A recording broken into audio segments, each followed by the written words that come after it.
Assalamualaikum warahmatullahi wabarakatuh. Perkenalkan nama saya Aaron Kwek. Di sini saya akan menjelaskan tentang UDU 16 modul Time Expense Purchase dan Accounting. Baik, jadi sebelum mengerjakan lab ini kita perlu membuat database duplikasi dari lab sebelumnya, yaitu dengan format baru yaitu npm data expense ya. Jadi di punya saya itu namanya akan jadi 22008610 underscore expense. Sebelum mulai lab terdapat tiga modul yang akan digunakan: expense, purchase, modul dan modul extra accounting. Jadi kita bisa kunjungi link di bawah sini untuk masuk ke dalam browser, kemudian kita klik download for version 16. Selanjutnya kita periksa modul-modul lainnya. Sekiranya ada tiga modul yang kita butuhkan, yaitu modul extra accounting. Di sini modulnya kita bisa klik aktif untuk mengaktifkannya. Kemudian juga modul purchase, kita juga bisa klik install jika belum diaktifkan. Dan yang terakhir ada modul expense. Kita juga bisa klik install jika belum diaktifkan. Nah, jangan lupa sebelumnya kita bisa mengaktifkan developer mode terlebih dahulu melalui di sini kita bisa pilih setting, kemudian nanti di bagian sini ada developer mode, dan setelah itu kita pilih update apps ya. Jadi di sini kita bisa pilih update app list, kemudian kita klik update. Nah, nanti akan mengupdate apps listnya sehingga list-list aplikasi seperti modul accounting ini yang ekstra itu bisa muncul. Selanjutnya, pada modul ini kita akan memiliki berbagai peran karyawan. Oleh karena itu, kita perlu menggunakan akun administrator mengubah konfigurasi perizinan dari setiap karyawan yang ada di PT kita. Nah, yang pertama itu ada Atala, di mana dia punya perizinan administrator pada expense. Selanjutnya itu ada Petra, dia punya perizinan administrator. Kemudian ada Hani, dia juga punya perizinan team approver. Dan ada Hana juga, dia juga punya perizinan tim approver. Serta yang terakhir ada Haris, yaitu tidak ada perizinan. Selanjutnya, kita login dengan purchasing coordinator atau Petra, dan buatlah beberapa expense product. Yang pertama itu kita pilih purchase, kemudian kita klik di sini. Selanjutnya kita pilih products, lalu kita klik new. Kita isikan semua field yang dibutuhkan. Jadi hasilnya di sini untuk produk penginapan, kemudian di sini untuk produk tiket perjalanan, kemudian di sini untuk produk konsumsi, kemudian di sini untuk produk akomodasi kendaraan, yang fieldnya sudah kita isi semua tadi dari empat produk tadi yang kita buat, kecuali ini, kecuali yang berhubungan dengan accounting, ya. Yaitu nanti akan diisikan di bawah juga, yaitu ini expense account. Baik, kita lanjutkan dulu. Jadi setelah itu kita akan buat expense account. Selanjutnya itu kita masuk ke modul accounting, kemudian kita pilih configuration dan chart of account. Kemudian kita isikan field yang sesuai, ada code, account name, default taxes, dan teksnya ya. Kemudian selanjutnya itu kita perbarui produk di bagian expense account-nya dengan account yang baru dibuat. Jadi ini ada expense account yang baru dibuat, ya kita masukkan di sini ya, di konsumsi juga kita masukkan, di penginapan juga kita masukkan, dan di tiket perjalanan juga kita masukkan.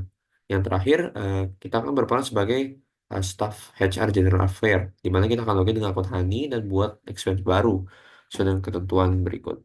Jadi di sini ada beberapa expense baru. Contohnya ada Happy Hotel ya, dan ada banyak sekali yang harus diisi.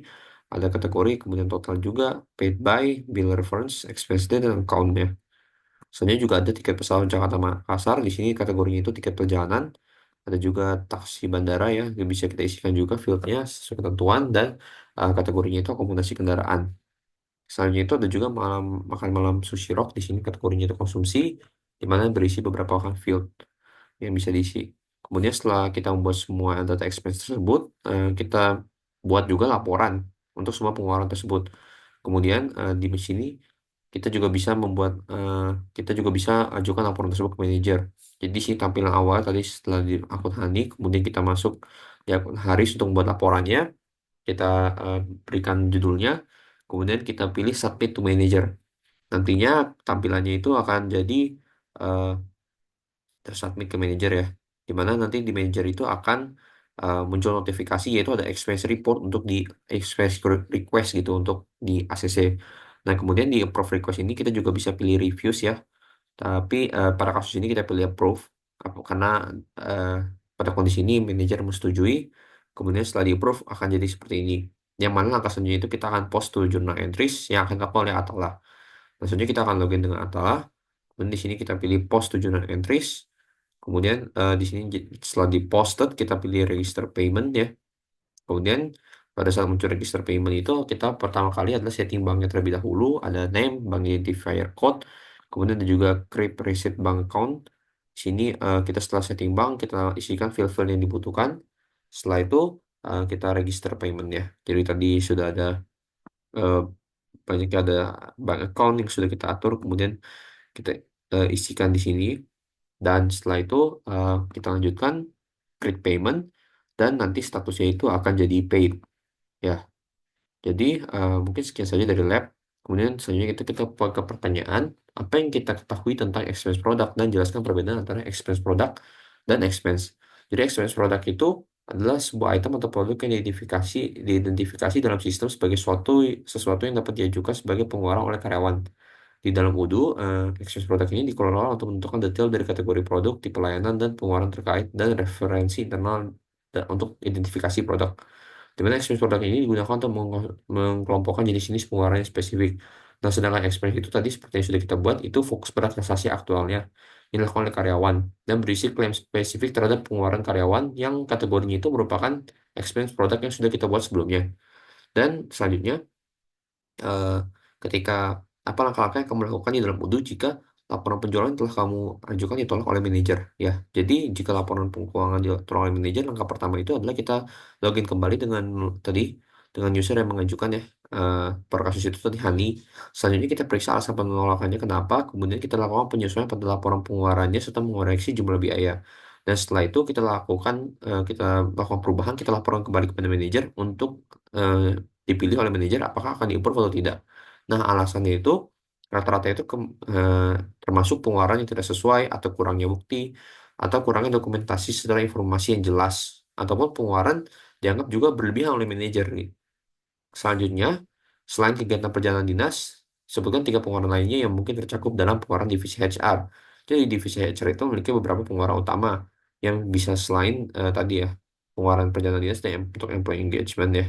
Jadi yang pertama itu eh, ada biaya pelatihan dan pengembangan karyawan yang mencakup workshop, sertifikasi, dan peningkatan keterampilan. Yang kedua, ada juga biaya rekrutmen dan seleksi karyawan baru, termasuk biaya iklan lowongan pekerjaan, agen perekrutan, dan biaya wawancara. Dan yang ketiga, itu ada biaya kegiatan kesejahteraan karyawan seperti kesehatan mental, olahraga, pemeriksaan kesehatan, serta subsidi makan siang misalnya, untuk mendukung keseimbangan kerja. Nah, selanjutnya, melalui lab ini, saya juga mempelajari beberapa hal baru yang bermanfaat dalam konteks pengolahan data dan keuangan serta administrasi dalam perusahaan. Yang pertama itu saya belajar tentang pembuatan dan pengolahan expense produk di UDU dari awal hingga akhir. Saya belajar tentang bagaimana detail-detail membuat expense, bagaimana perbedaan expense dan produk, dan lain-lain. Selanjutnya, saya juga belajar tentang proses persetujuan dan dan proses persetujuan pengeluaran dan manajemen pengajuan.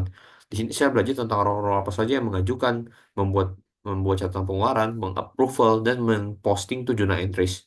Dan yang terakhir, saya juga belajar tentang implementasi modul accounting di UDU, bagaimana modul accounting ini terintegrasi dengan modul expense dan produk yang ada dalam purchase, di mana penggunaan modul tambahan full accounting kit ini ternyata mendukung pencatatan laporan keuangan yang merupakan itu yang itu merupakan hal baru yang saya pelajari.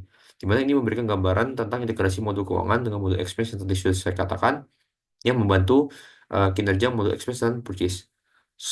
Secara keseluruhan, lab ini membantu saya memahami cara pengeluaran secara profesional menggunakan ERP, terutama Udo, dan meningkatkan wawasan tentang pengelolaan keuangan dalam konteks organisasi bisnis. Selanjutnya, saya akan menjelaskan secara garis besar bagaimana melakukan demo DB Visualizer untuk menampilkan relasi kita. Jadi yang pertama itu kita install dulu DB Visualizer-nya di sini.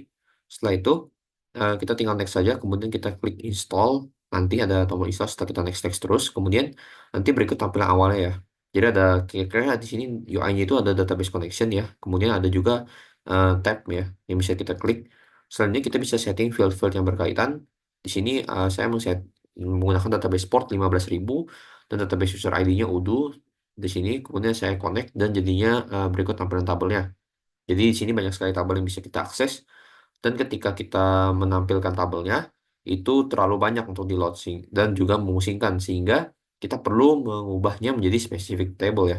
Jadi di sini kalau dapat kita lihat eh, di sini ada specific table ya, di mana kita bisa pilih. Kemudian di sini ada HR expense ya yang bisa kita pilih. Setelah kita pilih itu nanti akan ditampilkan relasi seperti ini ya. dapat dilihat relasinya itu kurang lebih seperti ini, di mana ada HR expense yang berelasi dengan tabel atasnya yaitu account move line, kemudian ada juga expense tag berelasi dengan HR expense yaitu dengan kesamaan dari expense ID yang berelasi dengan ID. Kemudian ada juga ini HR expense ID juga sama dengan HR expense ID di tabel HR expense. Kemudian pada tabel HR expense split wizard ada juga expense ID yang sama dengan ID. Dan di sini di tabel HR expense split ada juga expense ID yang sama dengan bagian ID dari HR expense. Kurang lebih DB Visualizer ini memang membantu kita untuk menangkap visualisasi yang jelas, serta juga dapat membantu kita menampilkan data maupun mengeksekusi script untuk mengubah database dari Odoo secara menggunakan SQL ya, secara manual. Jadi ini juga membantu kita dalam mengerti relasi dan bagaimana Odoo memanage data dari sebuah aplikasi. Baik, sekian demo saya tentang penggunaan DB Visualizer, penggunaan modul expense, purchase, dan modul extra accounting di dalam Odoo. Kurang lebihnya mohon maaf. Sekian, terima kasih.